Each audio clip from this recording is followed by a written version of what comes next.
നമ്മൾ പുതിയ വീട്ടിൽ വന്നതിന് ശേഷം നമുക്ക് ഈ പരിസരം ഒന്ന് അങ്ങ് നടന്ന് പരിചയപ്പെടാൻ ഇതുവരെ പറ്റിയിട്ടില്ല കേട്ടോ. എന്നാൽ എല്ലാവരും കൂടെ ഇന്നൊന്ന് അമ്പലത്തിൽ പോയേക്കാന്ന് വിചാരിച്ചു. ഇത് നമ്മുടെ ദേവും അച്ചും പിന്നെ നമ്മുടെ ജയാമ്മയാണ് കേട്ടോ. പോകുന്ന വഴിക്ക് നമ്മൾ സ്ഥിരം പാലെടുക്കാറുള്ള ചുമരിൻ്റെ മേളിൽ കൊണ്ടുപോയി കാലിക്കുപ്പിയും വെച്ചിട്ടാണ് ഞങ്ങൾ അമ്പലത്തിൽ പോകുന്നത് കേട്ടോ. ദേവും അച്ചും ക്യാമറ കണ്ടപ്പോൾ തൊട്ടിട്ട് ഭയങ്കര എക്സൈറ്റഡ് ആണ്. ധരണി കഴിഞ്ഞാൽ പിന്നെ ഇവരാണ് കേട്ടോ എൻ്റെ മറ്റൊരു മോട്ടിവേഷൻ. എന്നും രാവിലെ വരും, ദീപ്തി ചേച്ചി വീഡിയോ എടുത്തോ, ഇന്ന് എന്താ ചെയ്തത്. അതുകൊണ്ട് തന്നെ അവർക്ക് ഞാൻ ക്യാമറയിൽ കാണിക്കുക എന്ന് പറഞ്ഞപ്പോഴും ഭയങ്കര എക്സൈറ്റ്മെൻ്റ് ആണ്. അതിൻ്റെ ഒരു ചമ്മലും ഉണ്ട് കേട്ടോ രണ്ടാളുടെ മുഖത്ത്. നമ്മൾ പുതിയ വീട്ടിലേക്ക് വന്നതായാലും ഈ പരിസരവും സ്ഥലവും ഒക്കെ നമുക്ക് ഭയങ്കര പരിചയസമ്പന്നമാണ്. കാരണം അമ്മയുടെ ബന്ധുക്കൾ എല്ലാവരും ഇവിടെയാണ് കേട്ടോ. നമുക്കിന്ന് 2 ക്ഷേത്രങ്ങളിലാണ് കേട്ടോ പോകാനുള്ളത്.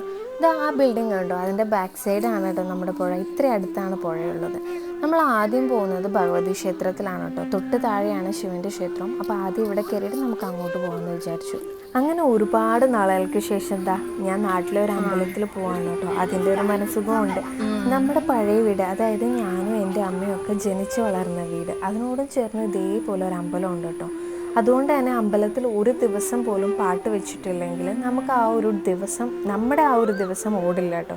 കാരണം അത്രയും നമ്മൾ അമ്പലത്തിനോട് ചേർന്നായിരുന്നു നമ്മുടെ വീടുണ്ടായിരുന്നത്.